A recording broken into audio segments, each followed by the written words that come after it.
Antes de continuar te invito a que te suscribas y actives la campanita para que recibas todas las notificaciones y no te pierdas ninguno de mis videos.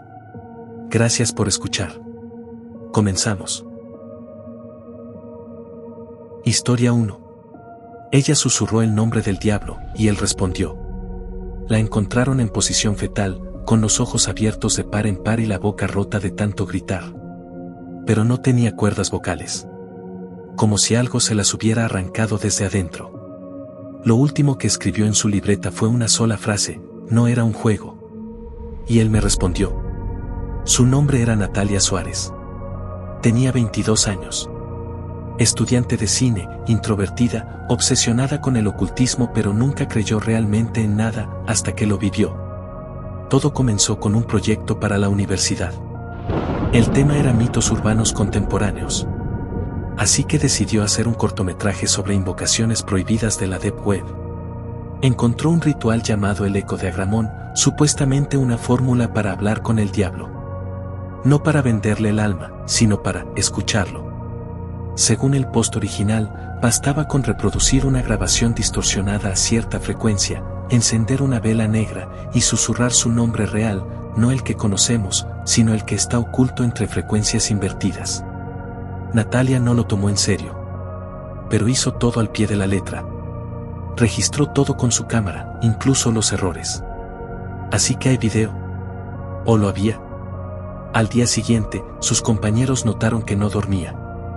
Tenía los ojos irritados, hablaba muy lento y tartamudeaba cada vez que decía su propio nombre. Como si no lo recordara bien. Lo más inquietante fue que el audio original del ritual desapareció de su computadora. Y en su lugar apareció un archivo nuevo. Solo duraba 11 segundos. Pero al reproducirlo, todos los focos del apartamento estallaron. Esa noche, Natalia empezó a escribir compulsivamente con tinta roja una palabra desconocida en las paredes de su cuarto. Cuando la leyó en voz alta por accidente, la vela se volvió negra otra vez. El problema no fue que Natalia hiciera el ritual. El problema fue que lo repitió. 1, 2, 3 veces más. Decía que no era por curiosidad, sino porque algo en el sonido la hacía sentir acompañada. Pero sus amigos notaron que empezó a hablar con alguien que no estaba ahí. En clases murmuraba frases inconexas mirando una esquina vacía del salón. Así que intentaron confrontarla, pero se puso violenta. Tiró una silla al piso, empezó a llorar y repitió una frase que nadie olvidó. No lo dije. Él me eligió porque lo escuché. Uno de ellos, su exnovio, entró a su departamento sin permiso buscando su cámara. ¿Encontró algo peor? En una libreta, había dibujado su propio rostro, con la boca cosida. Decenas de veces. En el baño, escrito con marcador permanente, un mensaje que parecía dirigido a él. Si ves la grabación, él también te oirá. Revisó la cámara. Solo un archivo. Natalia grabada en la madrugada, sentada frente a un espejo cubierto, repitiendo en voz muy baja un sonido gutural, parecido a una risa. Pero invertida. Como si alguien se burlara en reversa. En el minuto 2:33, su reflejo dejó de moverse, mientras ella seguía hablando. Pero lo más extraño fue que la cámara se movió sola. El encuadre cambió. Se acercó lentamente a Natalia sin que nadie la tocara. El zoom no era mecánico, era físico. Como si quien sostenía la cámara estuviera vivo y respirando. Así que el chico cortó el video de golpe, lo eliminó y salió del departamento. Horas después, subió al foro donde compartíamos contenido alternativo para contar todo. Fue el último mensaje que dejó en línea. 3 días después fue encontrado muerto, electrocutado. Frente a su laptop abierta. El audio que sonaba en bucle era ese mismo fragmento de 11 segundos. Y en su pantalla, Natalia. Pero ya no tenía ojos. Solo cavidades negras. Esa misma noche, Natalia subió un video más. Dura solo 3 minutos.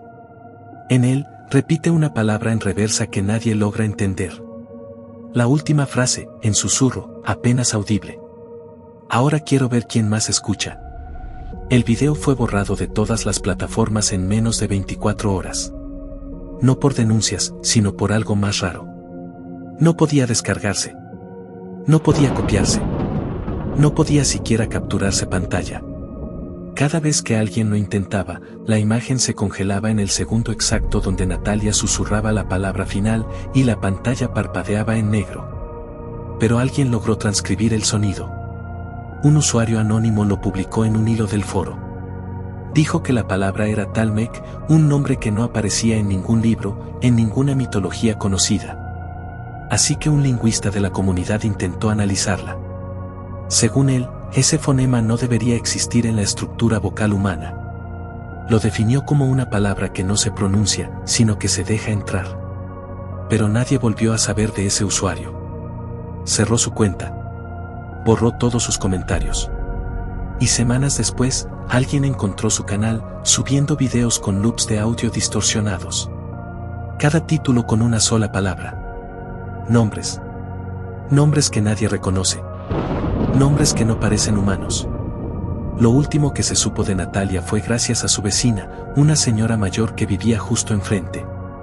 Dijo que, la última noche, escuchó un grito ahogado. No de miedo, sino de euforia. Como si hubiera conseguido algo que llevaba mucho tiempo esperando. Cuando la policía entró al departamento, no encontró nada. Solo la vela negra derretida hasta la base. Y en una pared, escrito con sangre seca, una frase que nadie pudo borrar, ni pintando encima. Cuando lo escuchas, ya formas parte de él. ¿No hubo funeral? Su familia desapareció del mapa. La universidad canceló el proyecto sin explicaciones. Todo el material fue incautado. Los compañeros que estuvieron cerca de Natalia durante esos días, reportaron insomnio, visiones, alucinaciones auditivas.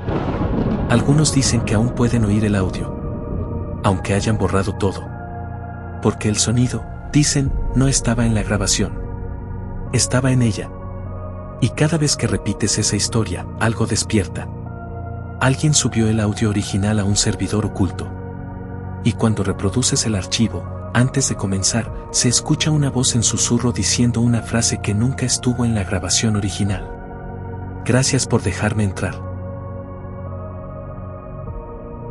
Historia 2. El hombre que vendió su alma al diablo. Dicen que nadie puede escapar del precio de un pacto.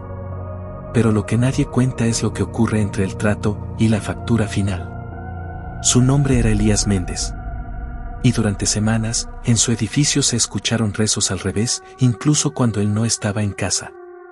Yo leí su historia en un foro de ocultismo eliminado hace años, justo antes de que desapareciera sin dejar rastro. Todo comenzó con un post que parecía falso, escrito como si no quisiera ser encontrado. Pero había detalles, tan específicos, tan vívidos, que no podías dejar de leer. Elías tenía 36 años. Contador, solo, ateo, sin fe en nada. Pero todo cambió cuando su madre cayó en coma. Los médicos le dijeron que no había esperanza, así que empezó a buscar curanderos, rituales, lo que fuera.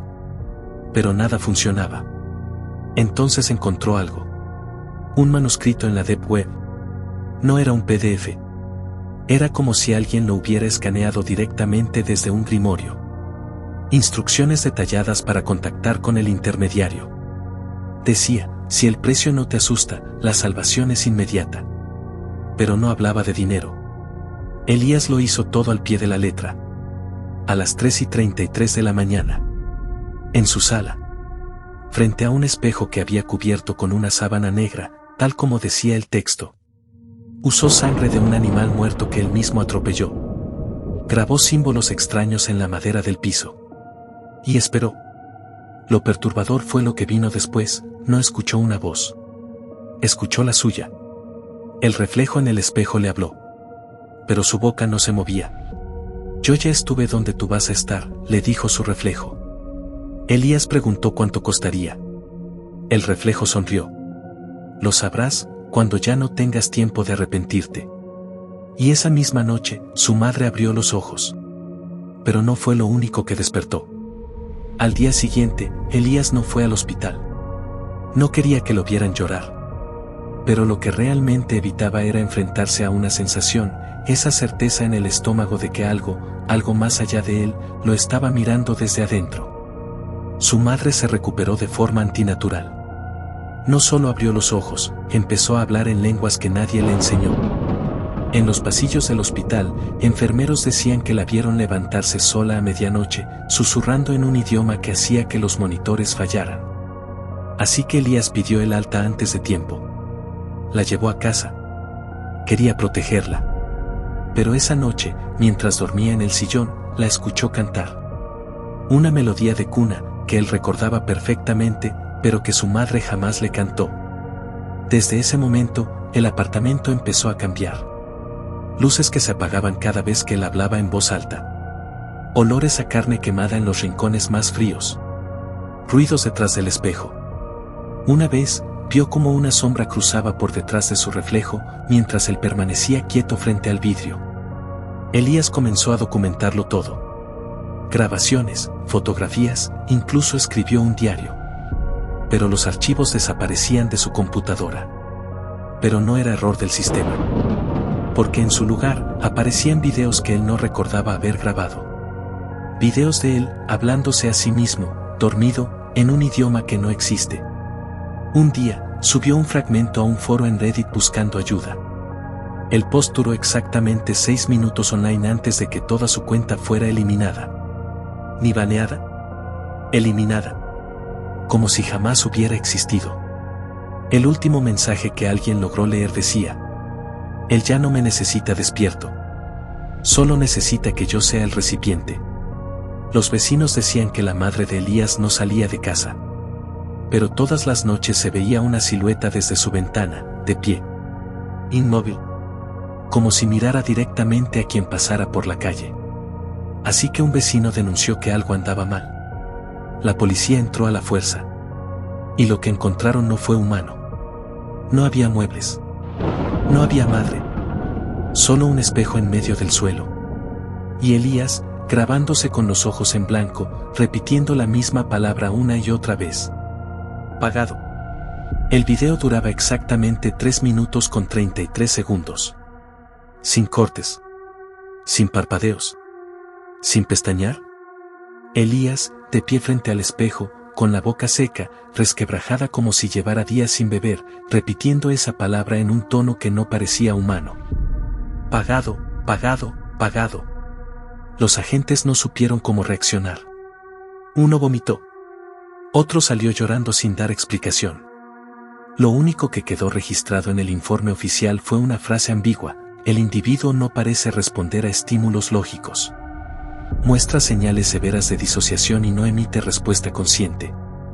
Pero el informe omitió el detalle más perturbador: cuando uno de los policías se acercó al espejo para cubrirlo con una manta, su reflejo se movió antes que él. Lo juro, está en las grabaciones filtradas. Así que lo sacaron del apartamento esposado, murmurando cosas sin sentido. Nunca volvió a trabajar. Elías fue trasladado a una institución psiquiátrica, pero no llegó. El vehículo de traslado chocó sin motivo aparente. El chofer sufrió un paro cardíaco al volante, el acompañante desapareció sin dejar rastro. Y en el asiento trasero solo encontraron el espejo. Sin sangre. Sin signos de violencia. Solo el espejo cubierto con la misma sábana negra del ritual. Días después, un forista anónimo compartió un video de 10 segundos en la red Tor. Era Elías. Mismo ángulo, misma pose. Pero ahora, en su reflejo se veía a alguien más. Un rostro oscuro, retorcido, sonriente. Y lo peor es que Elías, en el video, sonreía también. Como si al fin, hubiera entendido su lugar. El edificio donde vivía fue clausurado. Pero los nuevos inquilinos afirman que, en la madrugada, alguien llama desde el viejo apartamento 204. Solo una vez. A las 3:33 de la mañana. Si contestas, no se escucha nada. Solo una respiración, que suena demasiado cerca. Así que lo buscaron. Lo intentaron todo. Brujos. Sacerdotes. Expertos en posesiones. Nadie quiso entrar. Uno dijo que el intermediario no es una entidad conocida. Es una puerta. Una que se abre solo para los que entregan algo más valioso que el alma, su identidad. Su propósito. Su lugar en el mundo. Desde entonces, el caso de Elías Méndez fue enterrado por las autoridades. No hubo funeral. No hay tumba. Solo un expediente sellado con una frase garabateada al margen, sin firma, sin remitente. Nunca firmó con tinta.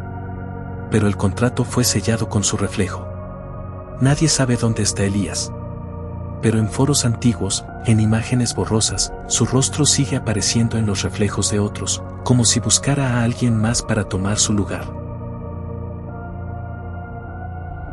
Historia 3. El hombre que rió durante su propio funeral. El ataúd estaba sellado. Nadie lo abrió. Pero todos lo escucharon reír. No fue una grabación. No había bocinas. Solo su risa, saliendo desde adentro, como si supiera que no estaba muerto del todo. El hombre se llamaba Lorenzo Echeverry. 41 años. Arquitecto. Ateo. Solitario. Y con una sonrisa que incomodaba más de lo que agradaba. No tenía familia cercana, solo su hermana menor, quien aseguró que, semanas antes de morir, Lorenzo se obsesionó con la idea de trascender la muerte. Pero no hablaba de reencarnación. Ni de fe. Hablaba de algo mucho más oscuro, un intercambio. Todo comenzó cuando recibió un paquete sin remitente. Una caja de madera ennegrecida, sellada con cera roja y una carta dentro. Solo 3 líneas escritas con tinta espesa. Quien ríe al morir, vive entre el eco. Pronuncia su nombre en la vigilia. Y no lo olvides, todo tiene precio. Lorenzo era escéptico, pero grabó un video haciendo exactamente lo que decía la carta. No como ritual, según él. Solo por diversión. En el video, está en su sala, a las 3:33 de la mañana, lee las frases, quema la carta, y al final susurra algo ininteligible, 3 veces. Así que no parece impactante, hasta que se detiene el video. Un frame. Solo uno. Aparece algo detrás de él. Un rostro, o una masa oscura deformada por estática, como si la cámara hubiera captado algo que el ojo humano no pudo. Esa misma noche, Lorenzo dejó de dormir. Según su hermana, cada vez que cerraba los ojos, soñaba que estaba en su propio funeral. Y que alguien estaba riendo desde el ataúd. Días después, escribió una nota que nadie entendió. Estoy vivo. Pero algo más también lo está, dentro de mí. Lorenzo dejó de hablar con su hermana. Se encerró en su casa durante casi una semana. Así que ella decidió visitarlo, preocupada.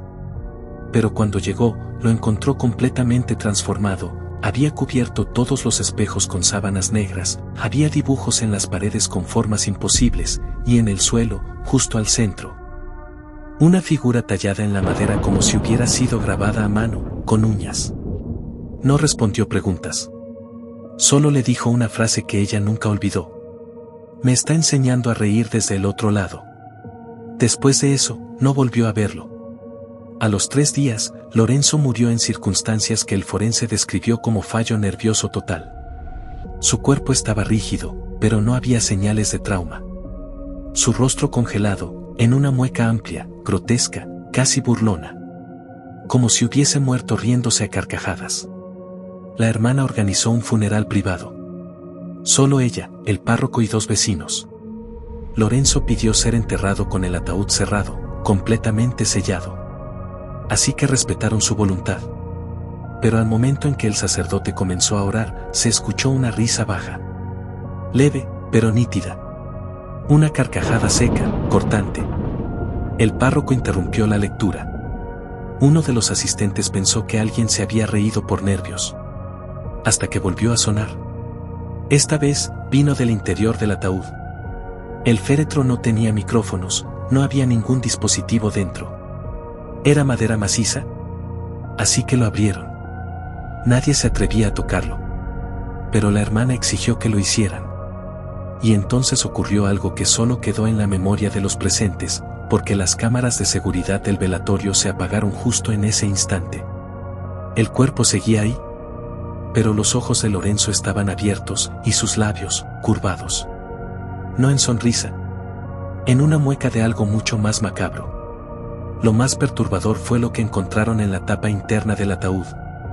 Arañazos. Miles de arañazos, como si hubiera intentado salir. Y grabado entre ellos, una palabra escrita al revés. Desperté. Esa noche, el ataúd fue sellado de nuevo. Pero al día siguiente, alguien más fue encontrado muerto. El párroco. Con la misma mueca congelada en el rostro y una risa grabada en su celular, aunque nunca la reprodujo.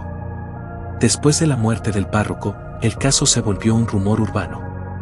Nadie en el vecindario quiso hablar. La funeraria cerró una semana después, sin dar razones. Pero hubo un detalle que pocos conocen: el cuerpo del sacerdote desapareció antes del entierro. Nunca llegó al cementerio. En su lugar, solo encontraron la sotana, cuidadosamente doblada en el piso de su dormitorio, y en el centro, un papel que no estaba ahí la noche anterior. 3 palabras. Él sigue riendo.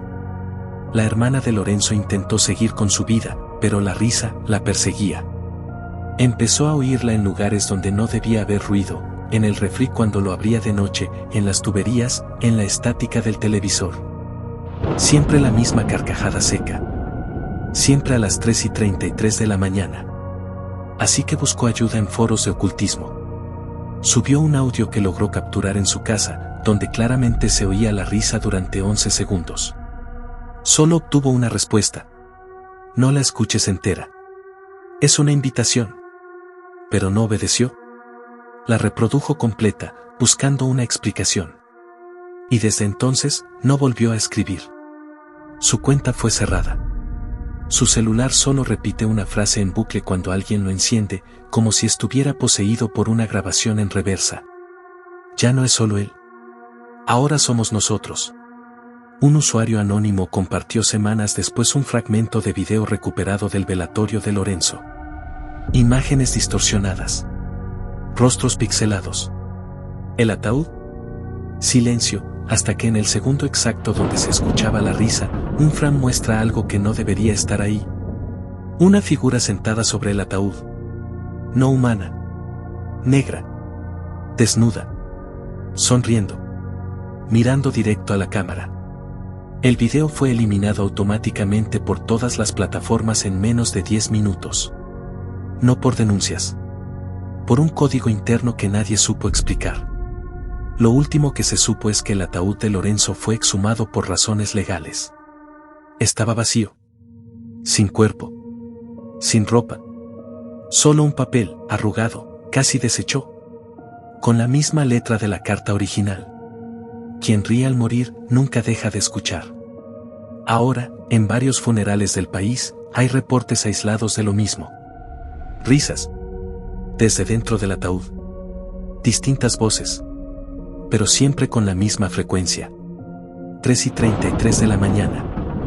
Y nadie ha sido capaz de explicar por qué todos esos ataúdes fueron fabricados por la misma carpintería donde Lorenzo trabajó.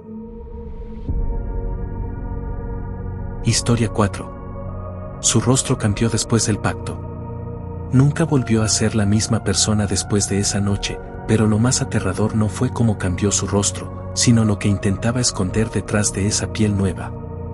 Mi primo Elías era un tipo común, hasta que una madrugada del 2021, alguien tocó su puerta y le ofreció exactamente lo que siempre había querido: fama, dinero, y que su enfermedad terminal desapareciera. Pero esa noche nadie más vio a ese hombre. Así que él aceptó, como si fuera un trato casual. Al día siguiente, Elías ya no tenía cáncer. Ni rastro. Milagroso. Pero lo más raro no fue eso. Elías empezó a cubrir todos los espejos de su casa con sábanas. Así que le pregunté por qué, y solo dijo que su reflejo ya no le pertenecía.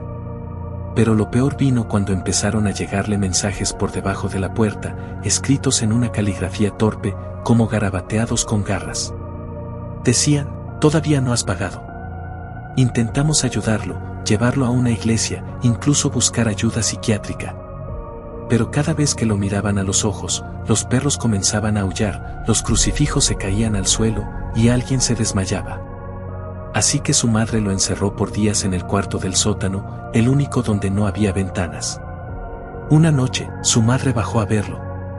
Y no volvió a subir. Solo dejaron la puerta abierta, y dentro, lo único que encontraron fue algo que se arrastraba por las paredes, usando la cara de Elías como si fuera una máscara. No sabíamos si eso que vimos seguía siendo Elías, o algo que lo estaba usando. El cuarto del sótano quedó sellado con madera y cadenas, y nadie se atrevió a romper el silencio durante semanas. Pero el silencio no era total. Por las noches se escuchaban golpes en las paredes, y lo más escalofriante, una voz que imitaba perfectamente a su madre, suplicando que la dejaran salir. Un mes después, recibimos una llamada anónima. No había voz, solo respiración, hasta que, al fondo, se oyó algo como un grito amortiguado y luego: «Ya terminé de usar su piel, ¿la quieres de vuelta?». Colgamos. Intentamos olvidar. Pero luego empezaron los mensajes extraños en nuestras redes sociales, todos desde cuentas sin foto, sin amigos, sin publicaciones. Todos decían lo mismo: «Él todavía está mirando desde dentro». Una noche, mi tía, la madre de Elías, apareció de nuevo, o algo que se parecía mucho a ella. Pero su cara estaba estirada, como si no le perteneciera del todo. Caminaba lento, casi como flotando, y su sombra no coincidía con sus movimientos. Lo más aterrador era su sonrisa, amplia, demasiado amplia, y llena de dientes que no parecían humanos. Intentamos hablarle. Nos acercamos. Pero al tocarla, se deshizo. Como si estuviera hecha de una tela húmeda que ocultaba algo debajo. Algo que reptó fuera de esa piel falsa y huyó arrastrándose por la pared, dejando un rastro de sangre espesa y negra. A los pocos días, supimos que el cuerpo de Elías apareció en un pueblo lejano, colgado en una capilla abandonada. Estaba desnudo y sin rostro. Le habían arrancado la piel como si fuera un disfraz. Pero lo peor fue que, dentro de su estómago, cosido con alambre oxidado, hallaron un papel con una sola palabra escrita: deuda. Pero todo se volvió más oscuro cuando revisamos las cámaras de seguridad esa noche, porque alguien entró a la casa con la cara de Elías, 15 minutos después de que hallaran su cadáver. No había forma lógica de explicarlo. El cadáver de Elías fue encontrado en un pueblo a más de 300 kilómetros de distancia, su rostro arrancado, su piel desaparecida. Sin embargo, esa misma noche, las cámaras de seguridad de la casa registraron algo imposible. A las 2:43 de la mañana, se ve claramente cómo alguien entra por la puerta principal sin forzarla. Lleva una chaqueta que solía usar Elías y camina directo hacia el sótano. Lo más perturbador es que se voltea hacia la cámara justo antes de desaparecer escaleras abajo, y su rostro es el de Elías, pero reconstruido. Como si alguien lo hubiera cosido nuevamente, aunque con errores grotescos, la boca ligeramente descentrada, los ojos al borde del cráneo, y los párpados parpadeando de forma asincrónica. Bajamos el video a un USB para revisarlo cuadro por cuadro. Y fue ahí donde notamos un detalle escalofriante: en un solo fotograma, su rostro se transforma brevemente en otra cosa. Una criatura sin ojos, con cuernos, piel agrietada, como de barro reseco, y una sonrisa de oreja a oreja que parecía tallada con cuchillo. Solo dura una fracción de segundo, pero se siente como si esa imagen se te quedara pegada en la retina. A la mañana siguiente, fuimos al sótano. La puerta de madera estaba abierta, pero lo que había dentro ya no era nuestro sótano. Las paredes habían cambiado, no eran de ladrillo, sino de una especie de carne palpitante, y el suelo chorreaba un líquido negro que olía a óxido y muerte. Al fondo, entre la penumbra, algo respiraba. Se escuchaba una mezcla de voces humanas diciendo una misma frase, desincronizadas, como un coro distorsionado. Pacto cumplido, deuda pendiente, pacto cumplido, deuda pendiente. Corrimos. Desde ese día, no volvimos a entrar. Mudamos a mi tía a otra ciudad, vendimos la casa por un precio ridículo, y nos obligamos a nunca más hablar del tema. Pero aún pasan cosas. Al menos una vez al mes, en distintas partes del país, se reporta la aparición de un hombre con un rostro mal puesto. Hay testigos que dicen que le sonrió antes de desvanecerse en la oscuridad. Otros afirman que escucharon su voz diciendo: ¿quieres verla? Aún guardo su piel. Algunos incluso lo han grabado. Pero al revisar el video, no hay nada. Solo estáticas, distorsiones y, al final, un susurro que nunca fue grabado por el micrófono. Ya sabes cómo se paga un pacto. Dicen que cuando haces un trato con el diablo, no siempre viene con fuego ni azufre. A veces se presenta con la voz de alguien que amas, con la sonrisa de un hermano o con la cara de alguien que pensabas que ya estaba muerto. Y lo peor de todo, es que ahora siento que me está observando. No desde la ventana, sino desde el espejo.